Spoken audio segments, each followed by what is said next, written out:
Ang puso ko, ang kaluluwa ko ay sa Pilipinas. Anak ng bilyonaryong Amerikano, nagdeklara, sa Pilipinas. Ako, nararapat, pamilya ni Sophie, isinugod sa ospital. Ang mga flash ng kamera ay sunod-sunod na kumikislap. Ang mga mikropono ay nagbubulungan at ang hangin sa press conference room sa Manhattan ay nag-aalab. Ito ay noong isang araw ng Agosto 2025 nang umakyat sa podium si Sophie Bennett, ang nag-iisang anak ng tech billionaire na si Daniel Bennett. Si Sophie, 24 taong gulang, na may perpektong ginintuang buhok, matatalim na asul na mata, at kumpiyansang tindig na parang isang bituin sa Hollywood, ay nagpatahimik sa buong silid. Suot niya ang isang puting terno, ang pambansang kasuotan ng Pilipinas, na may burdang dilaw na sampaguita, isang bagay na hindi inasahan ng sinuman. Hindi Gucci, hindi Chanel, kundi isang terno, ang tradisyonal na damit ng isang bansang libo-libong milya ang layo mula sa Amerika. Nagsimulang magbulungan ang pulutong.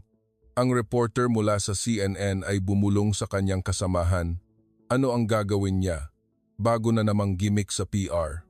Ngunit nang magsimula siyang magsalita, mga ginoo at ginang, ang kanyang boses ay kalmado, ngunit puno ng pang-akit. Alam kong hinihintay ninyo akong mag-anunsyo ng isang bagong proyekto sa negosyo o isang deal sa korporasyon ng aking ama. Ngunit narito ako ngayon upang pag-usapan ang isang mas mahalagang bagay.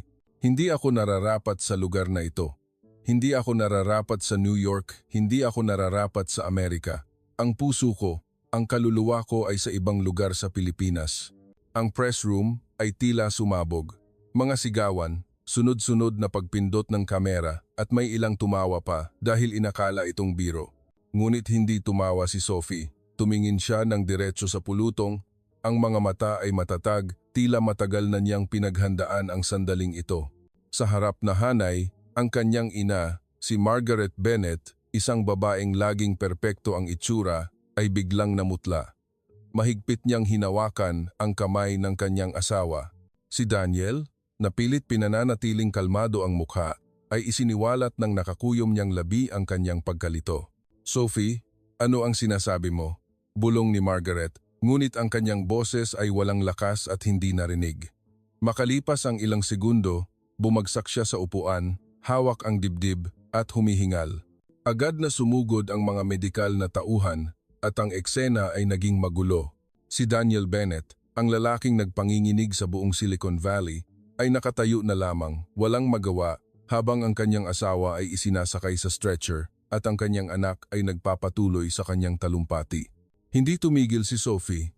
Alam niyang bumagsak ang kanyang ina, ngunit nagsalita pa rin siya na parang ito ang nag-iisa niyang pagkakataon upang magpaliwanag. Alam kong mahirap paniwalaan, patuloy niya, ngunit natagpuan ko ang tunay na kahulugan ng aking buhay sa Pilipinas.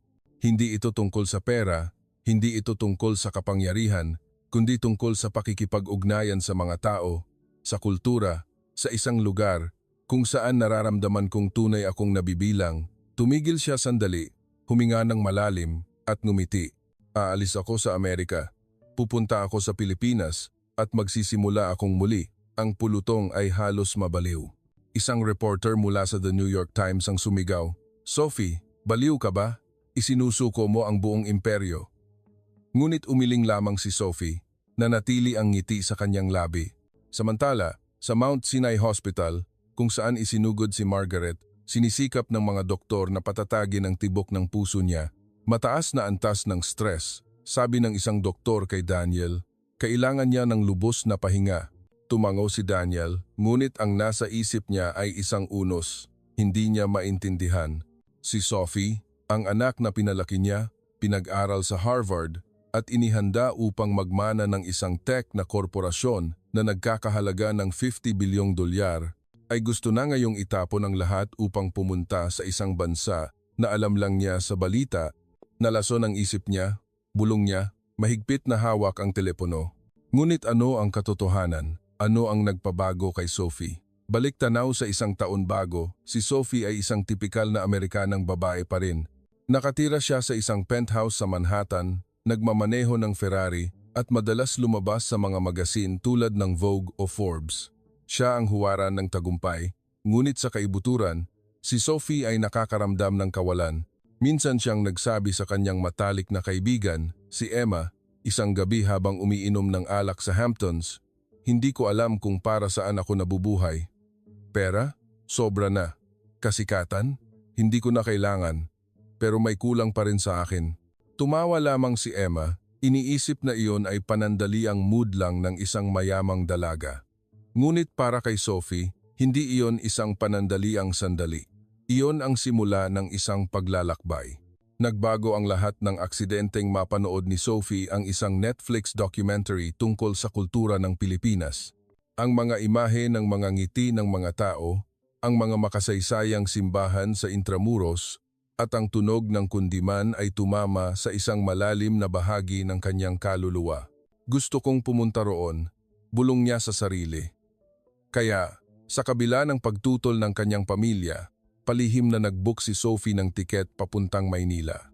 Wala siyang sinabihan, maliban kay Emma, na sinubukan siyang pigilan ngunit nabigo. "Baliw ka, Sophie. Ang Pilipinas ay hindi Paris o Tokyo. Hindi mo kakayanin doon," babala ni Emma. Ngunit ngumiti lang si Sophie. "Kailangan kong subukan. Kailangan kong malaman kung sino ako." Nang lumapag ang eroplano sa Naya, lumabas si Sophie. Nilanghap ang mainit at humid na hangin at narinig ang ingay ng mga jeepney sa kalsada ng Maynila. Hindi niya alam na ang biyaheng ito ang magbabago sa kanyang buhay magpakailanman. Sinalubong ng Maynila si Sophie ng isang biglaang downpour. Ang maliliit na patak ng ulan ay bumagsak sa kanyang ginintuang buhok habang lumalabas siya ng paliparan. Walang entourage, walang limousine, tanging isang maleta at isang backpack na nakasabit sa kanyang balikat. Si Sophie, ang babaeng minsang tinawag na prinsesa ng Manhattan, ay nakatayo ngayon sa gitna ng mga estranghero, nakakaramdam ng kalayaan na hindi niya pa nakikilala. "Ito ang Pilipinas," bulong niya sa sarili, may ngiti sa labi, ngunit sa likod ng ngiting iyon ay may kaunting kaba. "Talaga bang nararapat ako rito? O isa lamang itong nakakabaliw na ideya ng isang mayamang babae na nagsasawa sa marangyang buhay?" Nag-book si Sophie ng isang maliit na kwarto sa Airbnb sa Binondo, ang tsinong Pilipinong distrito ng Maynila, isang lugar na kabaligtaran ng kanyang $1,000,000 na penthouse sa New York. Ang kwarto ay 20 square meters lamang, may isang single bed, isang lumang kahoy na mesa at isang ceiling fan na may kagat-kagol na tunog. Nang pumasok siya, tumawa siya, hindi dahil sa pagkadismaya kundi dahil sa pananabik. "Ito ang totoo," sabi niya sa sarili. "Walang nakakakilala sa akin dito. Maaari akong maging sinuman." Binuksan niya ang bintana, tumanaw sa abalang kalye sa ibaba, kung saan ang mga nagtitinda ay nakasakay sa mga motorsiklo na may dalang prutas at ang tunog ng mga taho vendor ay umalingaw-ngaw sa hangin. Sa mga unang araw, ginalugad ni Sophie ang Maynila na parang isang mausisang bata. Naglakad siya sa Luneta Park, pinanood ang paglubog ng araw, at sinubukan ang kanyang unang sinigang sa isang maliit na karinderya sa gilid ng kalsada. Ang asim kilig ng sabaw, ang bango ng sampalok at ang malambot na karne ay nagpahiyaw sa kanya, bakit walang ganito sa Amerika? Ang may-ari ng tindahan, isang ginang sa edad na tinatawag na Aling Nena, ay ngumiti ng mahinahon. "Unang beses mo ba, Ineng? Ang sinigang ay ang kaluluwa ng Pilipinas." Tumango si Sophie. Nakakaramdam ng kakaibang koneksyon sa estrangherang ito. Hindi alam ni Aling Nena kung sino si Sophie. Hindi alam na anak siya ng isang bilyonaryo at iyon ay nagbigay ginhawa kay Sophie. Ngunit hindi lahat ay madali. Mabilis na napagtanto ni Sophie na ang buhay sa Pilipinas ay hindi katulad ng nakita niya sa documentary.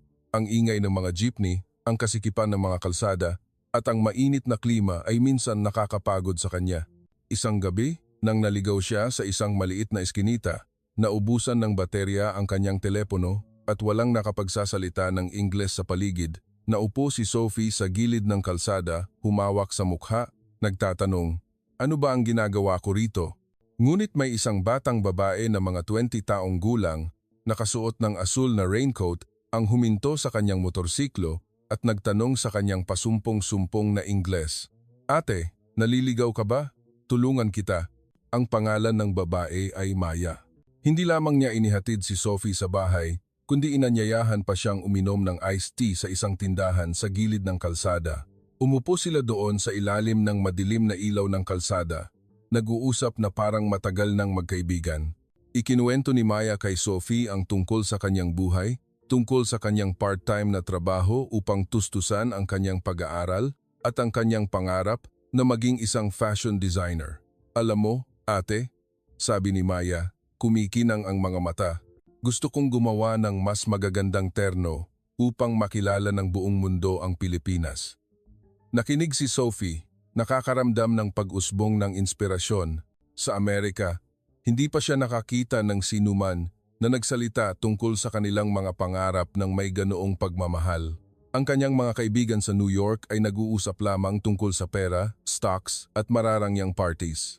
Ngunit si Maya, na may mga kamay na matigas dahil sa trabaho, ay nagparamdam kay Sophie na mas may kahulugan ang buhay kaysa kailanman.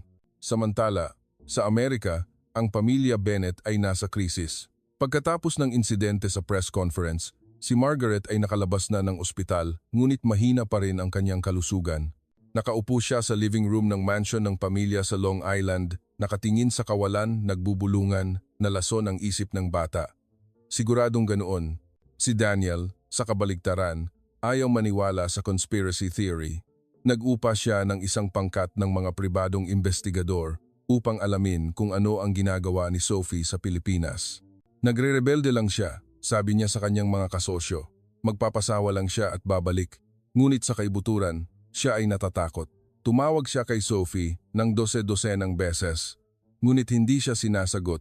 Ang kanyang mga mensahe, mula sa galit hanggang sa pagmamakaawa, ay hindi sinasagot.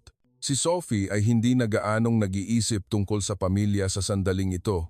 Nagsimula siyang sumali sa isang klase ng wikang Filipino sa isang maliit na sentro sa Maynila kung saan nakilala pa siya ng maraming bagong kaibigan. Kabilang dito si Jolo, isang batang guro na laging nagpatawa sa buong klase sa mga kwento niya tungkol sa kanyang pagkabata sa probinsya. Ikinuwento ni Jolo ang tungkol sa pagpapalipad ng saranggola sa bukid, tungkol sa paghahanda ng puto kasama ang kanyang lola, at nakinig si Sophie ng may pananabik na para bang siya ang nabubuhay sa mga kuwentong iyon. Hindi ko alam kung ano ang pakiramdam ng magkaroon ng pamilya, minsang ipinagtapat niya kay Jolo. Sa bahay, ang mga magulang ko ay nagmamalasakit lang sa pera at kasikatan. Tumingin si Jolo sa kanya, ngumiti. Kung ganoon, magstay ka na rito. Ang Pilipinas ang magbibigay sa iyo ng pamilya. Ang simpleng pangungusap na iyon ay nagpakilos kay Sophie. Nagsimula siyang mag-isip kung maaari ba talaga siyang magtayo ng isang bagong buhay dito, kung maaari ba niyang talikuran ang lahat sa Amerika upang maging bahagi ng lugar na ito. Ngunit bago niya masagot ang tanong na iyon, isang pangyayari ang naganap. Isang umaga, habang umiinom siya ng kapeng barako sa isang maliit na tindahan malapit sa Quiapo Church, nakatanggap siya ng isang mensahe mula kay Emma, ang kanyang matalik na kaibigan sa Amerika. Sophie, lumilipad ang tatay mo papuntang Pilipinas. Sabi niya ay iuwi ka niya sa anumang paraan. Ang puso ni Sophie ay tila humigpit. Alam niyang hindi maiiwasan ang paghaharap na ito. Ngunit hindi siya handa. Hindi pa ako handa. Tumayo siya, tumingin sa kalye na kumikinang sa sikat ng araw at sinabi sa sarili na hindi siya maaaring bumalik kailanman. Ngunit magkakaroon ba siya ng sapat na lakas upang harapin ang kanyang ama, ang pinakamakapangyarihang lalaki na nakilala niya? At ang Pilipinas ba, ang lugar kung saan unti-unti niyang nararamdaman na siya ay nabibilang, ay tunay niyang tahanan? Nang umagang iyon, nakaupo si Sophie sa bintana ng kanyang maliit na kuwarto sa Maynila, hawak ang tasa ng black coffee, nakatingin sa abalang kalye. Ang mensahe mula kay Emma ay nananatili sa kanyang isip bilang isang alarm bell. Lumilipad ang tatay mo papuntang Pilipinas. Sabi niya ay iuwi ka niya sa anumang paraan. Alam ni Sophie na ang kanyang ama, si Daniel Bennett, ay hindi isang taong madaling sumuko. Siya ay isang lalaking sanay mag-utos, sanay na yumukod ang buong mundo sa kanyang kalooban.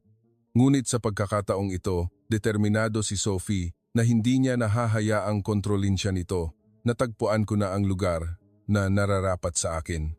Bulong niya, mahigpit na hawak ang tasa ng kape. Hindi niya ito maaaring kunin.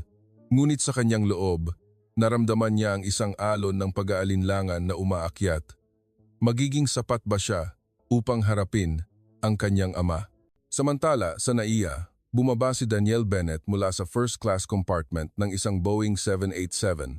Suot niya ang itim na suit, nakasuot ng sunglasses at pinalibutan ng 3 assistants at isang malaking bodyguard.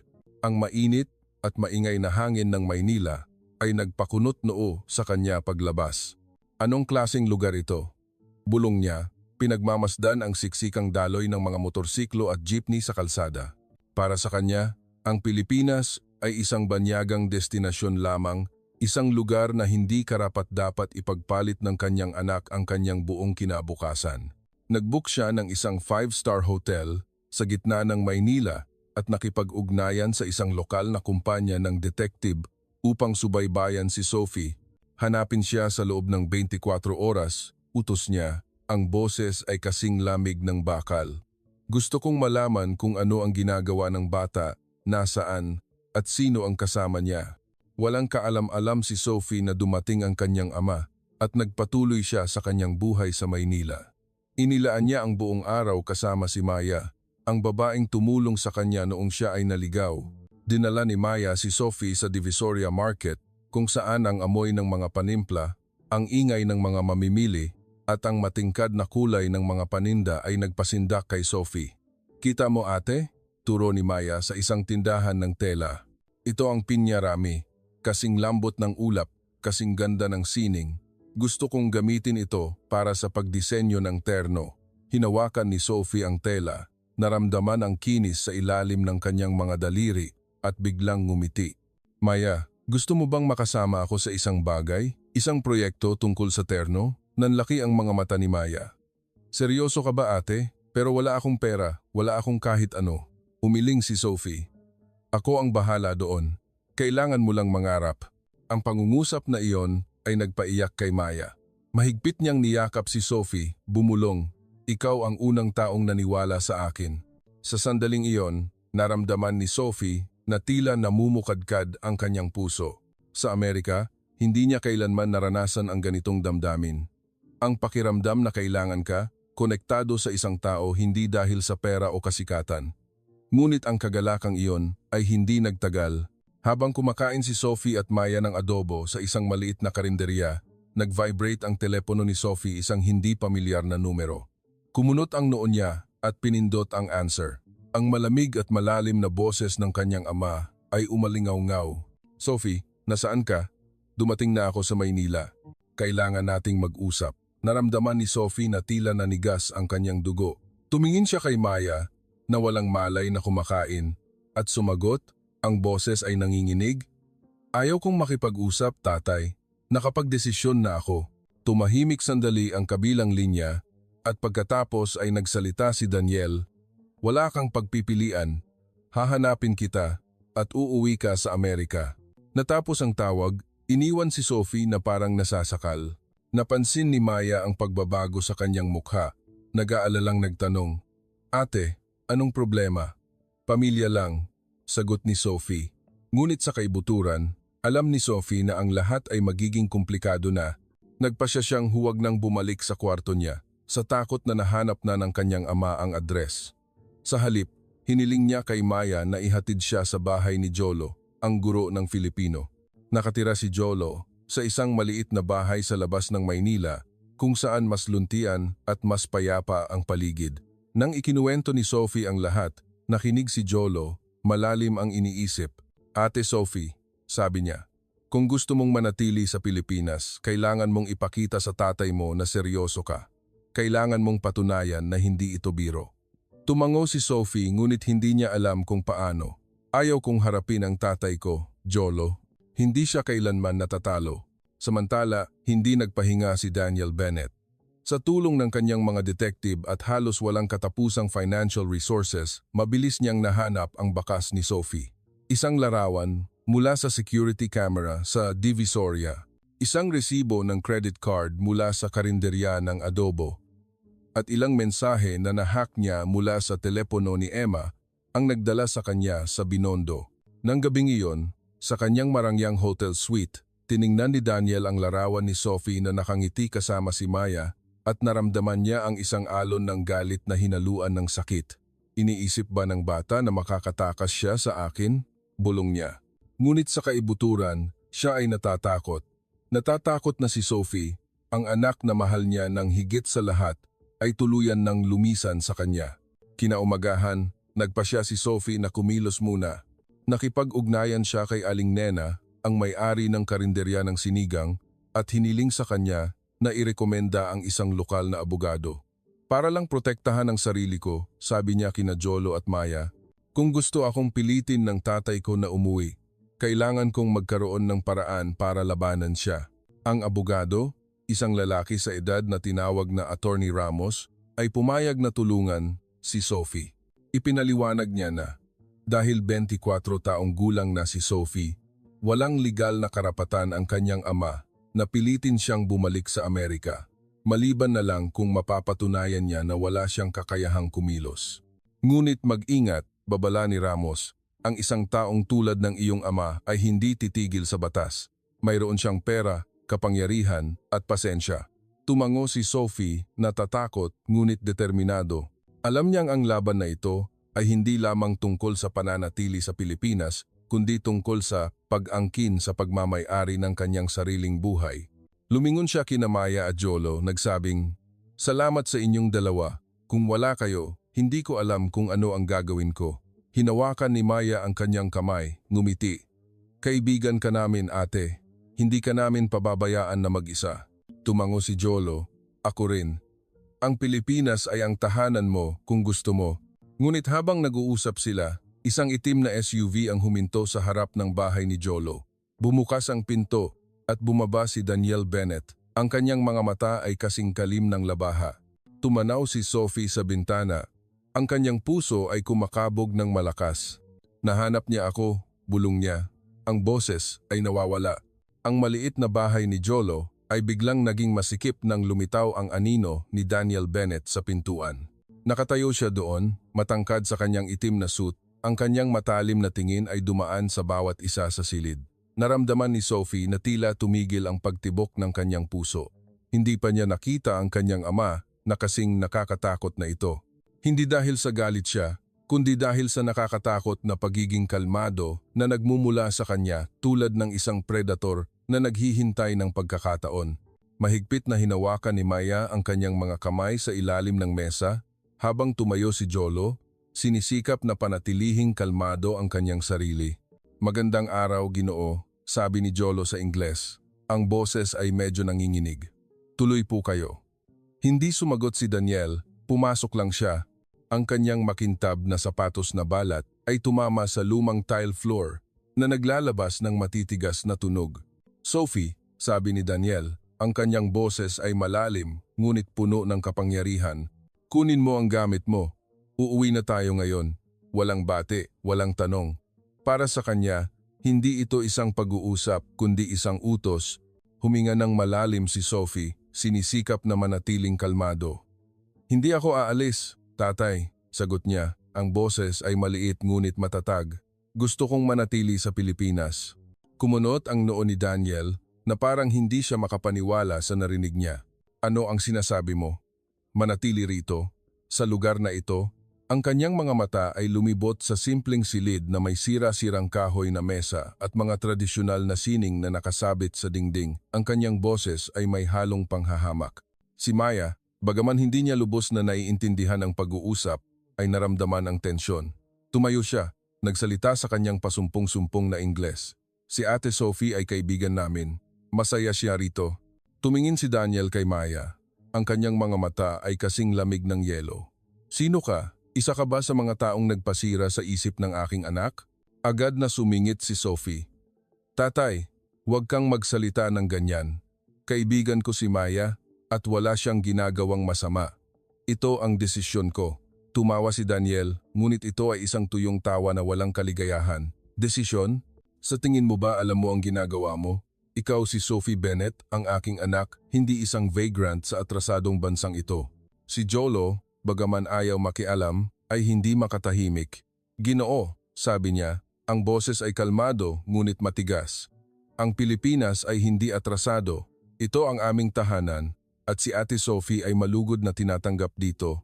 Kung gusto niyang manatili, iyon ang kanyang karapatan." Lumingon si Daniel kay Jolo. Ang kanyang tingin ay tila nais siyang tuhugin. Sino ka? Isang guro? Isang opportunist na gumagamit sa aking anak? Sumigaw si Sophie. Tama na, tatay. Huwag mong insultuhin ang mga kaibigan ko. Ang silid ay nalubog sa katahimikan, tanging ang tunog lamang ng ceiling fan ang maririnig. Lumapit si Daniel kay Sophie. Ang boses ay bumaba ngunit bawat salita ay parang kutsilyo. Hindi mo naiintindihan, Sophie. Itinatapon mo ang iyong buong kinabukasan, ang iyong pamilya, ang imperyo na binuo ko. Sa tingin mo ba, nagmamalasakit sa iyo ang mga taong ito? Gusto lang nila ang pera mo, ang pera ng aming pamilya. Umiling si Sophie. Nagsimulang tumulo ang luha. Nagkakamali ka, tatay. Walang nakakaalam kung sino ako rito. Tinatrato nila ako bilang isang tao, hindi bilang isang pangalan sa isang magasin. Nagtanong ka na ba kung ano ang gusto ko? Talaga bang nakinig ka sa akin? Ang mga salita ni Sophie ay nagpahinto kay Daniel. Sa isang sandali, tila nag-aalangan ang kanyang mga mata na para bang napagtanto niya na mayroon siyang napabayaan sa loob ng maraming taon. Ngunit mabilis niyang nabawi ang kanyang katigasan. Tama na, sabi niya. Uuwi ka sa Amerika kasama ako. Kung hindi mo gagawin ng kusa, may paraan ako. Lumingon siya at lumabas ng pintuan, ngunit bago umalis, iniwan niya ang isang pangungusap. May 20 oras ka para mag-isip. Huwag mo akong pilitin na gumamit ng mas matinding paraan. Ang pinto ay malakas na sumara. Iniwan sina Sophie, Maya at Jolo sa mabigat na katahimikan. Bumagsak si Sophie sa upuan, hawak ang mukha, umaagos ang luha sa kanyang pisngi. Lumuhod si Maya sa tabi niya at niyakap siya. Huwag kang matakot, ate, sabi ni Maya. Tutulungan ka namin. Tumango si Jolo. Kailangan lang ng plano. Hindi nagbibiro ang tatay mo. Pinunasan ni Sophie ang kanyang mga luha, tumingin sa dalawang kaibigan, nakakaramdam ng kaunting pag-asa. Salamat sa inyong dalawa, sabi niya. Ang boses ay nanginginig. Pero ayaw kong madamay kayo sa gulo ko. Umiling si Maya. Hindi, kaibigan ka namin. Ang mga kaibigan ay hindi nag-iiwanan. Samantala, sa 5-star hotel, si Daniel ay nakaupo sa kanyang suite, hawak ang whiskey glass, nakatingin sa Maynila na nagniningning sa ilaw. Tumawag siya sa isang matandang kaibigan, isang sikat na abogado sa New York. Maghanap ka ng paraan, sabi niya. Ang boses ay kasing lamig. Gusto kong iuwi si Sophie, anuman ang mangyari. Sumagot ang abogado, Daniel, siya ay adult. Hindi mo siya mapipilit, maliban na lang kung mapapatunayan mo na wala siyang kakayahang pangkaisipan, ngunit kailangan iyon ng oras at magdudulot ng skandal. Tumango si Daniel. Wala akong pakialam. Gawin mo. Sa Maynila, nagpasya si Sophie na huwag na lang umupo. Nakipag-ugnayan siya kay Attorney Ramos, ang abogado na nakilala niya. Nakinig si Ramos sa kwento at nagsabing, Miss Sophie, kung gusto ng iyong ama na makipaglaro ng malakihan, kailangan mong isapubliko ang iyong kwento. Ipaalam mo sa buong mundo kung bakit mo pinili ang Pilipinas. Kung may suporta ka ng publiko, mas mahihirapan siyang pilitin ka. Nag-isip si Sophie, naramdaman na ang ideyang ito ay nakakatakot at kaakit-akit. Pero kung gagawin ko yon, sabi niya, hindi ako kailanman patatawarin ng pamilya ko. Ngumiti si Ramos. Minsan, ang pamilya ay hindi ang mga taong may iisang dugo, kundi ang mga taong nakatayo sa tabi mo kapag kailangan mo sila. Ang mga salitang iyon ay nagpabigat sa isip ni Sophie. Tiningnan niya sina Maya at Jolo, ang mga taong nagtanggol sa kanya sa kabila ng panganib, at napagtanto niya na tama si Ramos. Nagsimula siyang magplano. Sa tulong ni Maya, nakipag-ugnayan siya sa isang lokal na journalist na pumayag na interviewin siya at ipublish ang artikulo sa isang malaking pahayagan. Ikukwento ko ang kwento ko, sabi ni Sophie kay Maya, hindi para kalabanin ang tatay ko, kundi para protektahan ang pangarap ko. Tumango si Maya, kumikinang ang mga mata. Mas malakas ka kaysa sa inaakala mo, ate. Ngunit habang naghahanda si Sophie para sa interview, isang mensahe mula kay Emma ang nagpatigas sa kanya. Sophie, mag-ingat ka. Nag-hire ang tatay mo ng isang private security team. Sinusubaybayan ka nila. Naramdaman ni Sophie ang lamig sa kanyang likod. Tumingin siya sa bintana kung saan ang dilim ay bumabalot at nagtaka siya kung handa ba talaga siyang harapin ang lahat at kung ang kanyang pangarap sa Pilipinas ay nagkakahalaga ba ng lahat ng sakripisyo. Ang gabi sa Maynila ay naging tahimik. Tanging ang tunog lamang ng jeepney mula sa malayo at ang neon light sa labas ng bintana. Nakaupo si Sophie sa maliit na bahay ni Jolo. Mahigpit na hawak ang telepono. Ang mensahe mula kay Emma ay nananatili sa screen. Nag-hire ang tatay mo ng isang private security team. Sinusubaybayan kanila. Naramdaman niya na tila may hindi nakikitang kamay na humihigpit sa kanyang dibdib. Nandyan sila sa labas, bulong niya, nakatitig sa bintana kung saan ang dilim ay tila nagtatago ng hindi nakikitang panganib. Nakaupo si Maya sa tabi niya. Napansin ang takot sa mukha ni Sophie. Ate, sabi ni Maya, ang boses ay mahinahon. Huwag kang matakot. Ligtas ang bahay ni Kuya Jolo. Walang nakakaalam na narito ka. Ngunit hindi mapigilan ni Sophie na manginig. Kilala niya ang kanyang ama at alam niyang hindi siya kailanman nagbibiro. Tumayo si Jolo, mahigpit na nilock ang pinto at isinara ang kurtina. Ate Sophie, sabi niya, ang boses ay matatag. Kung may gustong gawin ang tatay mo, dadaan muna siya sa amin. Tumingin si Sophie kay Jolo, pagkatapos ay kay Maya, nakakaramdam ng init sa gitna ng unos ng emosyon. Salamat sa inyong dalawa, sabi niya. Ang boses ay nanginginig, pero ayaw kong mapahamak kayo dahil sa akin. Umiling si Maya, hinawakan ang kamay niya. Kaibigan ka namin ate, hindi nagiiwanan ang magkakaibigan, anuman ang mangyari. Ang simpleng ngunit taos-pusong mga salita ay nagpaiyak kay Sophie. Niyakap niya si Maya, naramdaman ang ginhawa na hindi niya kailanman natagpuan sa kanyang mga taon ng marangyang pamumuhay sa Amerika. Samantala, sa marangyang hotel sa gitna ng Maynila, nakaupo si Daniel Bennett sa isang private meeting room, kaharap ang isang lalaki na nakaitim, ang mukha ay kasing lamig ng bato. Ang lalaking ito, si Mr. Salazar, ay ang commander ng isang private security company sa Pilipinas na inupahan ni Daniel sa hindi maliit na halaga.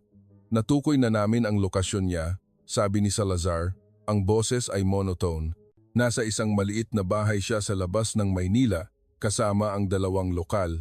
Tumango si Daniel, mahigpit na hawak ang whiskey glass. Mabuti, sabi niya, gusto kong dalhin siya sa hotel na ito bago sumikat ang araw bukas. Walang ingay, walang skandal. Kumunot ang noo ni Salazar. Ginoo, maaaring maging komplikado ito. Siya ay isang adult at hindi namin siya maaaring dukutin. Kung mahuli kami, may legal na kahihinatnan. Tumingin ng diretso si Daniel sa mga mata ni Salazar. Ang boses ay kasing lamig ng yelo. Binabayaran kita upang lutasin ang problema, hindi para makinig sa mga dahilan. Gawin mo. Balik sa bahay ni Jolo, hindi lang umupo sina Sophie at ang kanyang mga kaibigan. Pagkatapos na kumalma, tumawag si Sophie kay Attorney Ramos, ang abogado. Attorney Ramos, sabi niya, ang boses ay nagmamadali. Nag-hire ang tatay ko ng mga sumusubaybay sa akin. Ano ang dapat kong gawin? Si Ramos, bagaman nasa bahay na sa hating gabi, ay nanatiling kalmado. Miss Sophie, ang pinakamahalaga ngayon ay manatiling ligtas. Huwag kang aalis sa lugar kung nasaan ka. Makikipag-ugnayan ako sa isang kaibigan sa pulisya upang matiyak na walang gagawa ng labag sa batas. At naalala mo ba, ang interview sa journalist? Gawin mo iyon sa lalong madaling panahon. Ang publiko ang iyong magiging kalasag. Tumango si Sophie kahit hindi siya nakikita ni Ramos. Naiintindihan ko, salamat. Pagkatapos ng tawag, lumingon si Sophie, kina Maya at Jolo. Sige na. Magkikita ako ng journalist bukas ng umaga, sabi niya. Ikukuwento ko ang buong kuwento kung bakit ako pumunta sa Pilipinas, kung bakit gusto kong manatili. Kung alam ng buong mundo, mas mahihirapan ang tatay ko na pilitin ako. Tumango si Jolo. Magandang ideya, pero kailangan mong mag-ingat. Kung malalaman ng tatay mo na maglalabas ka ng kuwento sa publiko, maaari siyang kumilos ng mas maaga. Sumingit si Maya, ang mukha ay masigla. Kung ganoon, kailangan nating maging mas mabilis. May alam akong isang ligtas na lugar upang makipagkita sa journalist, isang maliit na coffee shop sa Malate, napaka-discreet. Ngumiti si Sophie, nakakaramdam ng kislap ng pag-asa. Maya, henyo ka talaga. Kinaumagahan, maagang umalis sina Sophie, Maya at Jolo habang madilim pa. Sumakay sila sa motorsiklo. Nakaupo si Sophie sa likod ni Maya, nakasuot ng helmet upang maiwasan ang pagkakakilanlan. Ang coffee shop sa Malate ay maliit at maganda na matatagpuan sa gilid ng isang lawa na may lilim ng mga puno. Naghihintay na ang journalist, isang babae na nagngangalang Mina. Si Mina, na may matatalim na mata at palakaibigang ngiti, ay nagparamdam kay Sophie na komportable agad. "Miss Sophie," sabi ni Mina, "narinig ko ang tungkol sa iyo sa isang kaibigan. Handa ka na bang ikuwento ang iyong istorya?" Huminga ng malalim si Sophie at tumango. "Handa na ako. Gusto kong malaman ng buong mundo kung bakit ang Pilipinas ang aking tahanan." Tumagal ng halos 2 oras ang interview. Ikinuwento ni Sophie ang kanyang paglalakbay mula sa pakiramdam ng kawalan sa Amerika hanggang sa sandaling napanood niya ang documentary tungkol sa Pilipinas. Ikinuwento niya ang tungkol sa kanyang mga unang araw sa Maynila, tungkol kina Maya, Jolo, Aling Nena, at kung paano nila binago ang kanyang buhay. "Dito," sabi niya, kumikinang ang luha sa kanyang mga mata, "hindi ako ang anak ng isang bilyonaryo. Ako lang si Sophie, isang tao na natututong mabuhay ng totoo sa sarili ko." Nakinig si Mina, patuloy na nagtatala, at nang matapos ang interview, hinawakan niya ang kamay ni Sophie. "Napakalakas ng loob mo," sabi niya. "Ang artikulong ito ay magiging viral." Ngunit pagkaalis ni Sophie sa coffee shop, nakatanggap siya ng tawag mula sa isang hindi pamilyar na numero. Ang boses ni Mr. Salazar, ang nagtatrabaho para kay Daniel, ay malamig at maikli. "Miss Sophie, alam naming nakipagkita ka lang sa isang journalist. Hindi masaya ang tatay mo. Kung hindi ka makikipagkita sa kanya ngayon, lalala ang lahat." Naramdaman ni Sophie na tila nanigas ang kanyang dugo. Tumingin siya kina Maya at Jolo na nag-aalalang naghihintay sa labas. Alam na nila, bulong niya, ang boses ay nanginginig. Hinawakan ni Jolo ang kanyang balikat. "Huwag kang matakot, ate. Malayo na ang narating natin. Hindi tayo maaaring huminto." Tumango si Maya. "Ate, ang artikulo ang magpoprotekta sa iyo. Maniwala ka sa akin." Ngunit hindi sigurado si Sophie. Kilala niya ng lubusan ang kanyang ama at alam niyang hindi ito titigil hanggat hindi niya nakukuha ang gusto niya. Nang bumalik silang tatlo sa bahay ni Jolo, napansin nila ang isang itim na kotse na nakaparada hindi kalayuan.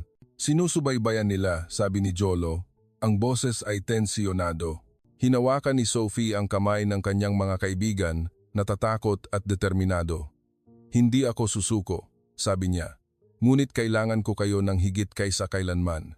Magiging sapat ba ang artikulo ni Mina upang protektahan si Sophie at makakatakas ba siya sa anino na inihahatag ng kanyang ama? Ang twilight ay nagbigay sa Maynila ng isang matingkad na kulay kahel, ngunit sa loob ni Sophie, isang unos ang namumuo. Nakaupo siya sa maliit na bahay ni Jolo, nakatitig sa telepono, kung saan ang mensahe mula kay Mr. Salazar ay kumikinang pa rin na parang isang hindi nakikitang banta. "Kung hindi ka makikipagkita sa kanya ngayon, lalala ang lahat." Nakaupo sina Maya at Jolo sa tabi niya, sinisikap na aliwin siya, ngunit pareho nilang nararamdaman ang tensiyon sa hangin. Ang itim na kotse na nakaparada hindi kalayuan ay nandoon pa rin, parang isang tahimik na multo na nagmamasid sa bawat galaw. "Hindi sila susuko," bulong ni Sophie. Ang boses ay nawawala. "Hindi titigil ang tatay ko." Tumayo si Jolo, muling tiningnan ang lock ng pinto at mas mahigpit na isinara ang kurtina. "Ate Sophie," sabi niya, ang boses ay matatag. "Kailangan nating kumilos muna. Malapit nang maipublish ang artikulo ni Ate Mina. Kapag lumabas iyon, mas mahihirapan ang tatay mo na pilitin ka." Tumango si Maya, kumikinang ang mga mata. "Tama ate, nagpadala na ako ng mensahe kay Ate Mina. Magiging online na ang artikulo mamayang gabi at sinabi niya na isang malaking YouTube channel ang gustong interviewin ka pa." Tumingin si Sophie sa dalawang kaibigan, nakakaramdam ng kislap ng pag-asa sa gitna ng panik. "Talaga bang naniniwala kayo na magagawa ko ito?" tanong niya. Nanginginig ang boses. Ngumiti si Maya, hinawakan ang kamay niya. "Hindi mo lang magagawa ate, magbibigay ka pa ng inspirasyon sa maraming tao. Ikaw si Sophie ng Pilipinas." Samantala sa 5-star hotel, nawawalan ng pasensya si Daniel Bennett. Nakaupo siya sa kanyang suite, kaharap si Mr. Salazar, na nag-ulat lang tungkol sa interview ni Sophie. "Ano ang sinabi niya sa journalist?" tanong ni Daniel. Ang boses ay kasing talim ng labaha. Umiling si Salazar. Hindi namin alam ang mga detalye, ngunit ang artikulo ay ilalabas ngayong gabi sa isang malaking pahayagan. Kung kukuha ito ng atensyon ng publiko, magiging mas komplikado ang pag-uwi sa kanya. Hinampas ni Daniel ang mesa. Nanginig ang whiskey glass. Komplikado? Hindi kita binabayaran para marinig ang salitang iyan. Maghanap ka ng paraan upang mapigilan ang artikulo o kahit papaano ay gawin itong walang saysay. Tumango si Salazar, ngunit ang kanyang mga mata ay nagpapakita ng pag-aalala. Alam niyang humaharap siya sa isang sitwasyon na lampas sa kanyang kontrol. Kasabay nito, sa newspaper office, nagtatrabaho ng mabilis si Mina upang tapusin ang artikulo tungkol kay Sophie. Ang headline, "Anak ng bilyonaryong Amerikano, ang Pilipinas ang aking tahanan," ay nakabold sa computer screen. Alam ni Mina na ang kwentong ito ay hindi lamang isang artikulo. Ito ay isang media bomb. Tumawag siya kay Sophie. Ang boses ay nasasabik. "Miss Sophie, handa na ang artikulo. Ipopost ko ito sa loob ng 2 oras. May gusto ka pa bang idagdag?" Si Sophie, bagaman nag-aalala, ay sinubukan na panatilihing kalmado ang kanyang boses. "Salamat, Ate Mina. Sabihin mo lang ang totoo na mahal ko ang Pilipinas at hindi ko susukuan ang aking pangarap." Ngumiti si Mina sa telepono. "Naiintindihan ko. Matapang ka, Miss Sophie. Manatiling ligtas." Ngunit pagkababa ng telepono ni Sophie, nakatanggap siya ng tawag mula sa isang hindi pamilyar na numero. Ang boses ni Mr. Salazar, ang nagtatrabaho para kay Daniel, ay umalingaw-ngaw, malamig at maikli. "Miss Sophie, alam naming nakipagkita ka lang sa isang journalist. Hindi masaya ang tatay mo.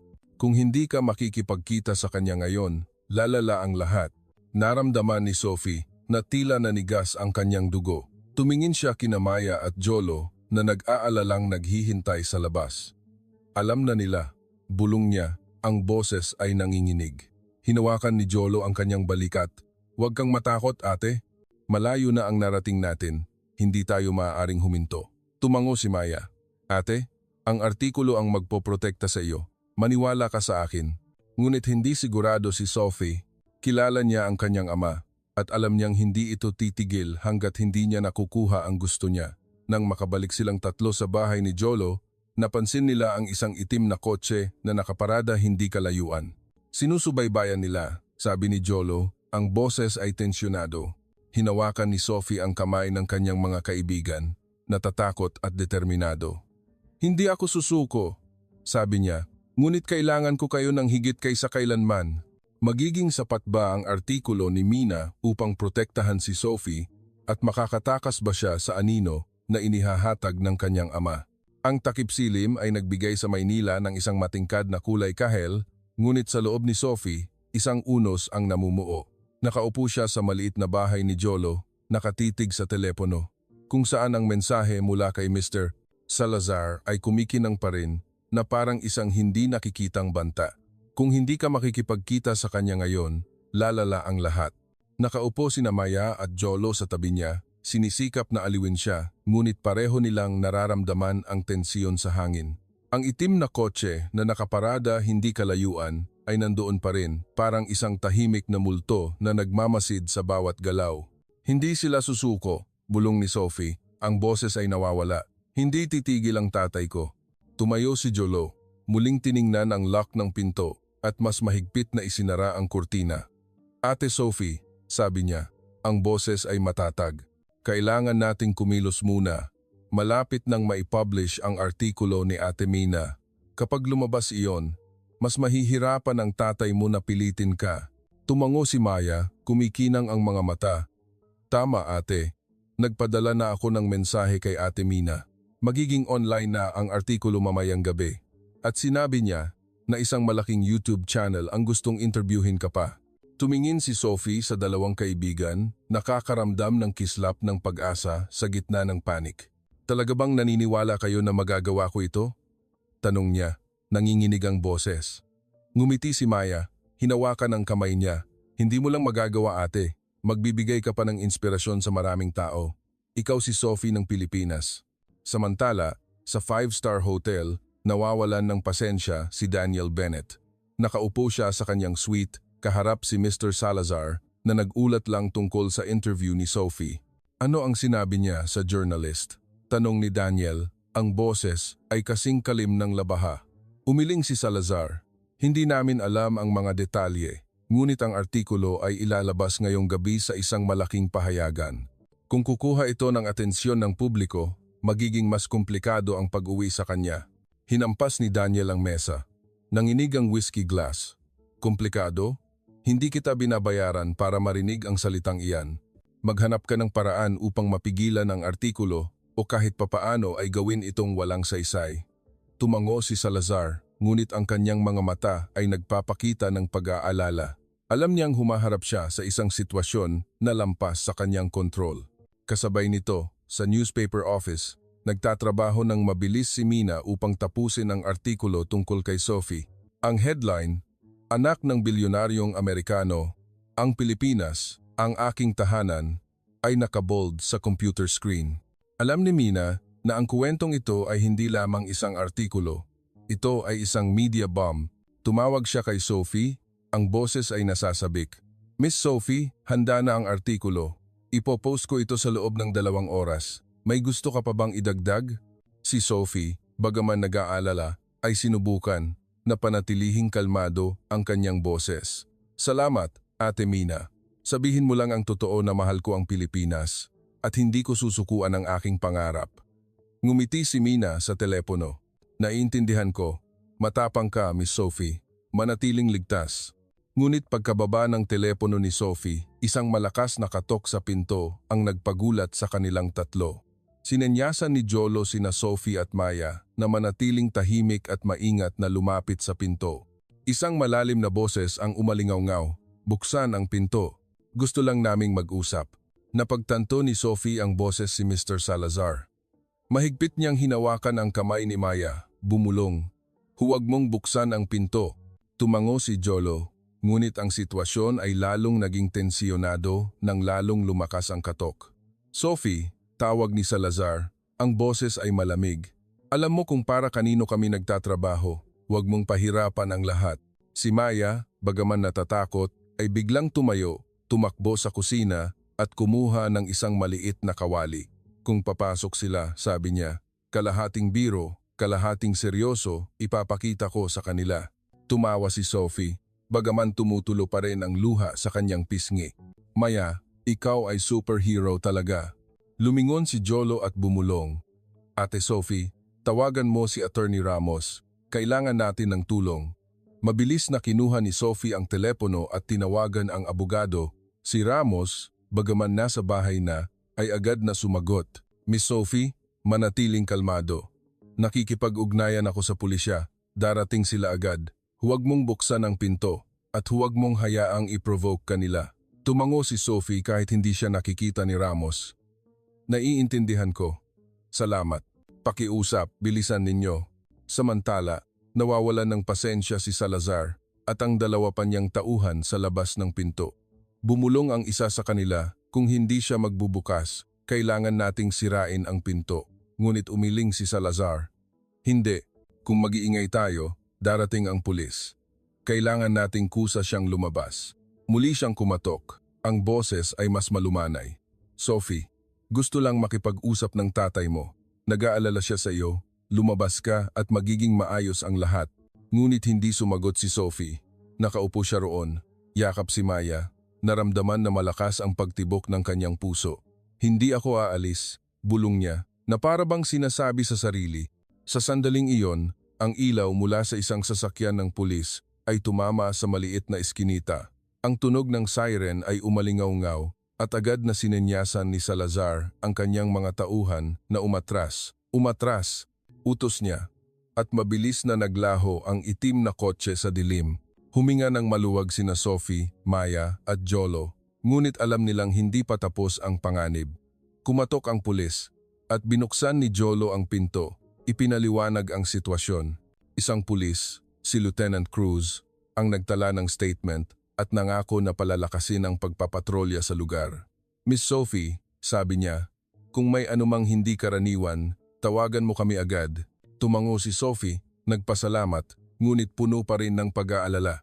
Nang umalis ang pulis, tiningnan ni Maya ang telepono niya at sumigaw. Ate Sophie, lumabas na ang artikulo. Binuksan niya ang website ng pahayagan at agad na tumama sa kanyang mata ang headline, Anak ng Bilyonaryong Amerikano, ang Pilipinas ang aking tahanan. Ang artikulo ay nagdetalye ng paglalakbay ni Sophie mula sa marangyang buhay sa Amerika hanggang sa kanyang matapang na desisyon sa Pilipinas, kasama ang mga larawan niya na nakasuot ng terno sa luneta. Ang mga komento sa ilalim ng artikulo ay sumabog, na may libo-libong nagpapahayag ng paghanga at suporta, napakalakas ng loob niya. Isinulat ng isa, Pilipinas, maligayang pagdating. Sophie, nagkomento ang iba. Binasa ni Sophie, umaagos ang luha. Hindi ako makapaniwala, bulong niya. Talaga bang naiintindihan ako ng mga tao? Ngunit ang kagalakang iyon ay hindi nagtagal. Sa hotel, binasa rin ni Daniel Bennett ang artikulo at ang kanyang galit ay sumiklab na parang bulkan. Inihagis niya ang telepono sa mesa, sumigaw kay Mr. Salazar. Bakit hindi ninyo napigilan ito? Alam na ng buong mundo ngayon. Nanatiling kalmado si Salazar.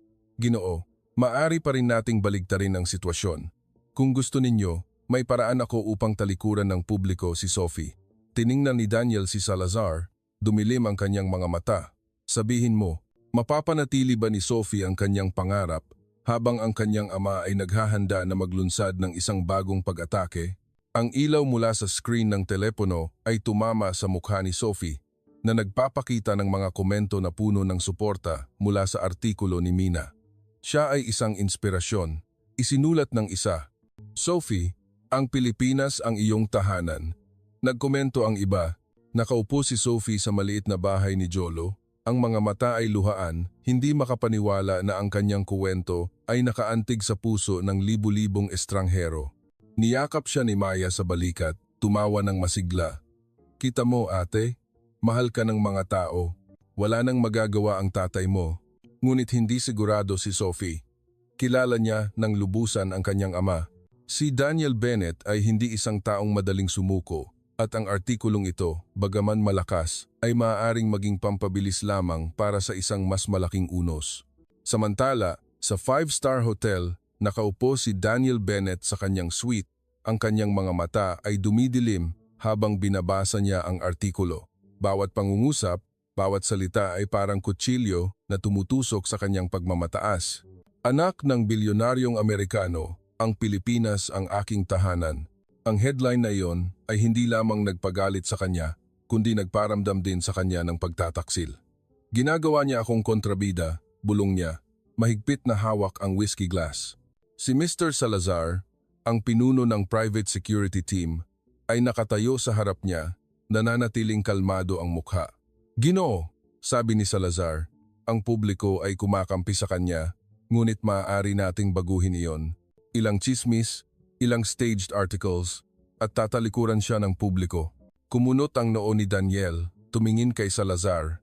Ano ang ibig mong sabihin? Linawin mo. Maaari nating ipalabas na si Sophie ay manipulated na ginagamit siya ng mga tao rito dahil sa kanyang pera, paliwanag ni Salazar. O kung gusto mong mas lumayo, maaari tayong lumikha ng peking ebidensya na mayroon siyang problema sa pag-iisip. Madaling maakit ang publiko, lalo na kapag may drama. Nanatiling tahimik si Daniel, ang kanyang mga mata ay nag-aalangan. Mahal niya si Sophie, ngunit ang kanyang pagmamataas at takot na mawalan ng kontrol ay nanaig. Gawin mo, sabi niya sa huli. Ang boses ay kasing lamig ng yelo, ngunit dapat itong maging discreet. Ayaw kong madamay ang pangalan ko sa skandal. Kinaumagahan, nagising si Sophie na nakakaramdam ng ginhawa na hinaluan ng pag-aalala.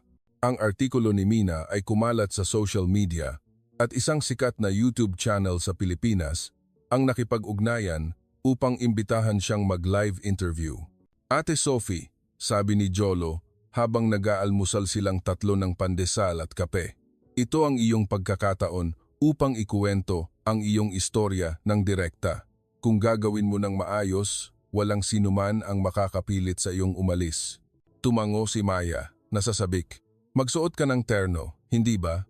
Tutulungan kitang pumili ng isang magandang damit. Ngumiti si Sophie, naramdaman ang pag-init ng kanyang puso. Salamat sa inyong dalawa, sabi niya. Hindi ko alam kung ano ang mangyayari sa akin kung wala kayo.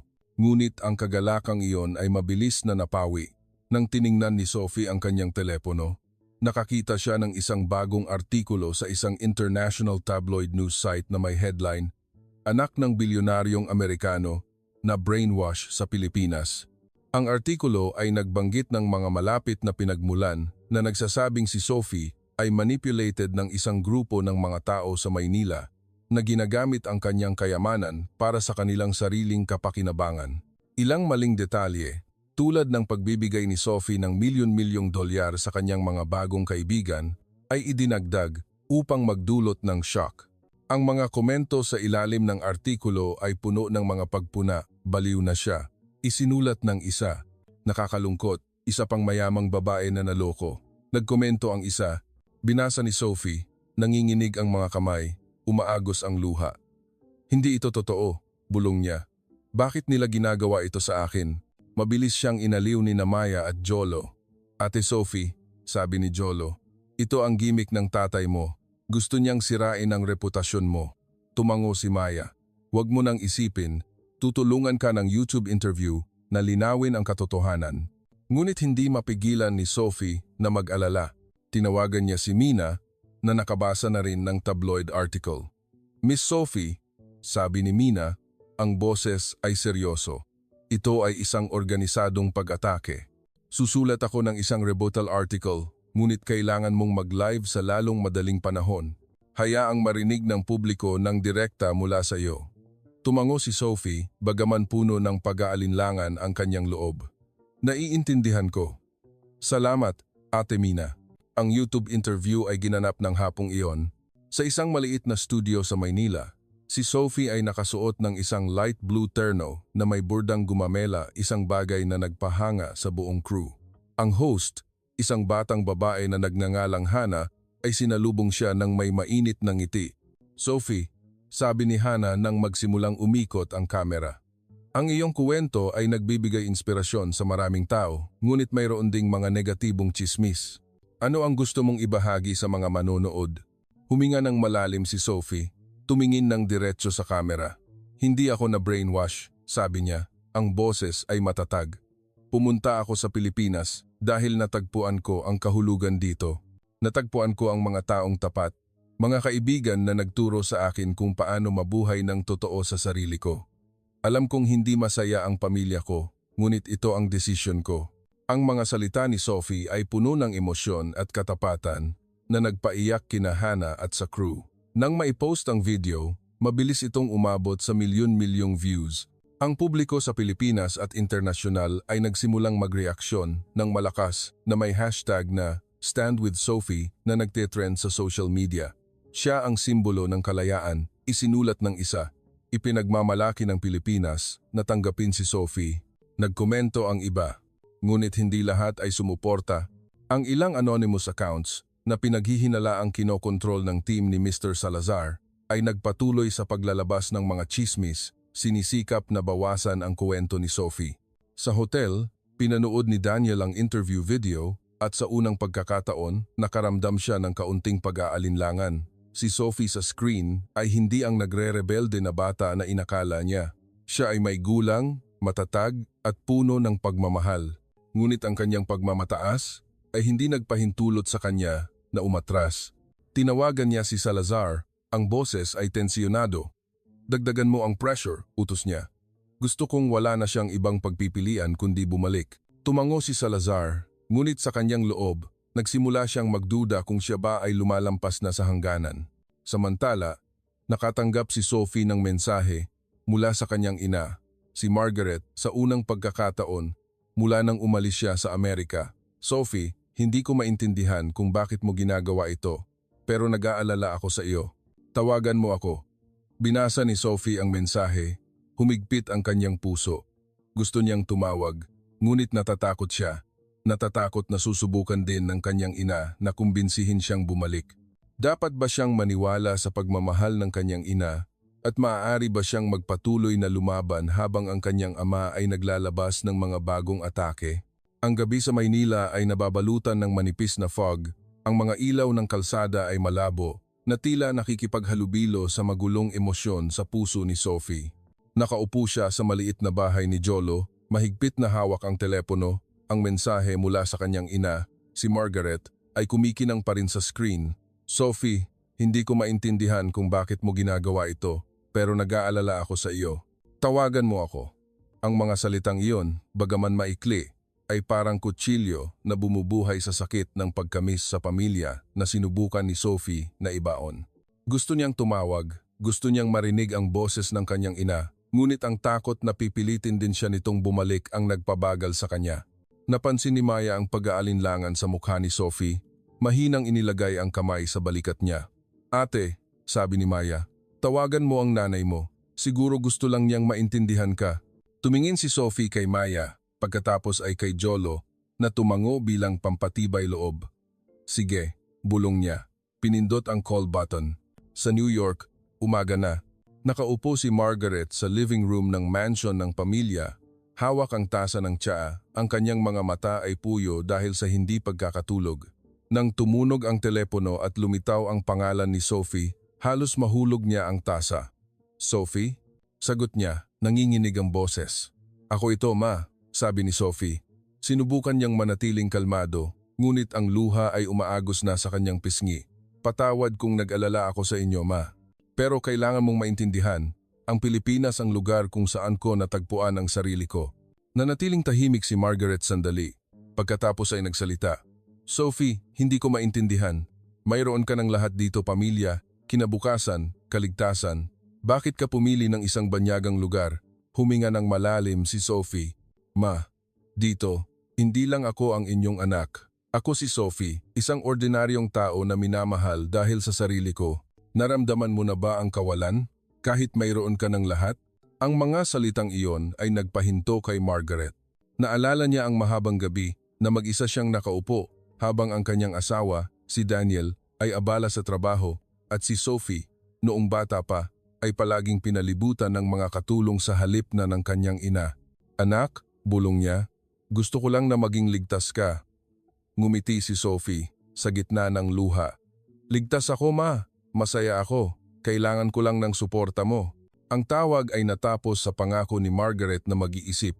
Ngunit alam ni Sophie na ang kanyang ina ay nahihirapan pa rin sa pagitan ng pagmamahal niya at ng pressure mula sa kanyang ama. Samantala, sa Maynila, walang kamalay-malay si Daniel Bennett sa tawag sa pagitan ng kanyang asawa at anak. Nasa hotel siya, nakikipagpulong kina Mr. Salazar at isang media expert mula sa Amerika na inupahan upang baguhin ang kwento ni Sophie. Kailangan natin ng mas malakas na kampanya, sabi ni Daniel, ang boses ay tensyonado. Ginagawa siyang Diyos ng publiko. Gusto kong makita nila na isa siyang inosenteng bata na ginagamit. Tumango ang media expert, isang babaeng nagngangalang Claire. Maglalabas kami ng isang serye ng mga peking interview mula sa mga kamag-anak ni Sophie na nagbibigay diin na nawawalan siya ng kontrol. Kasabay nito, itutulak namin ang mga tsismis na ang kanyang mga kaibigan sa Pilipinas ay kumikita. Sumingit si Salazar. Naghanda na ako ng ilang peking ebidensya, mga resibo, mensahe upang suportahan ang kwento. Tumango si Daniel, nakakaramdam ng kaunting pag-aalinlangan. Bilisan ninyo, utos niya. Gusto kong matapos ito bago matapos ang linggo. Ngunit hindi lang umupo si Sophie. Pagkatapos ng tawag sa kanyang ina, nakaramdam siya ng isang bagong lakas.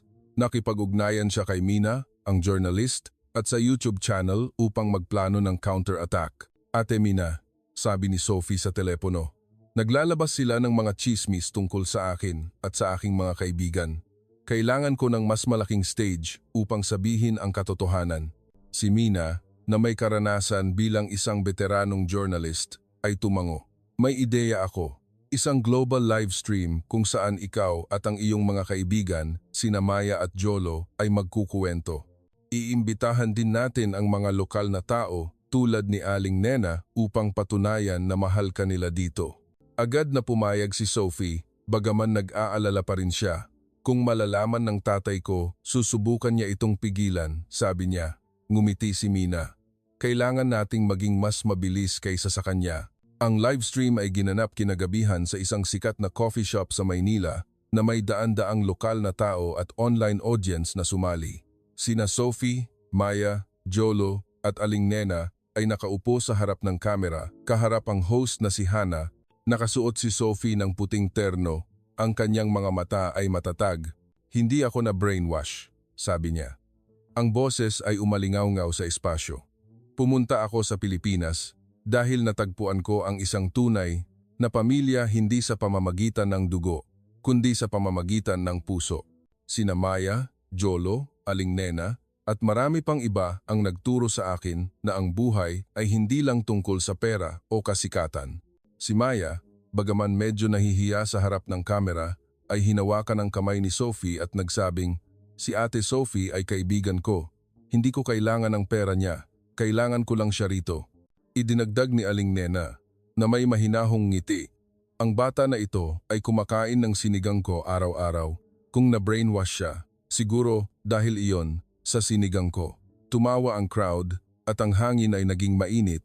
Ang livestream ay sumabog sa social media na may milyon-milyong views at ang hashtag na Sophiesa Pilipinas ay nagtetrend sa buong mundo. Ang publiko sa Pilipinas at internasyonal ay nagpahayag ng matinding suporta. Natagpuan niya ang kanyang tahanan. Isinulat ng isa, "Hayaan si Sophie na mabuhay sa kanyang pangarap," nagkomento ang iba. Ngunit si Daniel, nang pinanood niya ang livestream mula sa hotel, ay naramdaman na tila gumuho ang lahat. Napagtanto niya na hindi lang siya natatalo sa public opinion battle kundi nawawala na rin sa kanya ang kanyang anak magpakailanman. Tinawagan niya si Claire. Ang boses ay nanginginig. "Kansilahin ang kampanya," sabi niya. "Kailangan kong mag-isip ulit." Nagulat si Claire ngunit tumango. "Naiintindihan ko, Ginoo." Kinaumagahan, biglang lumitaw si Daniel sa coffee shop kung saan nakikipagkita si Sophie kina Maya at Jolo. Walang bodyguard, walang Mr. Salazar, tanging siya na may pagod na mukha. "Sophie," sabi niya, ang boses ay malalim, "gusto kong makipag-usap."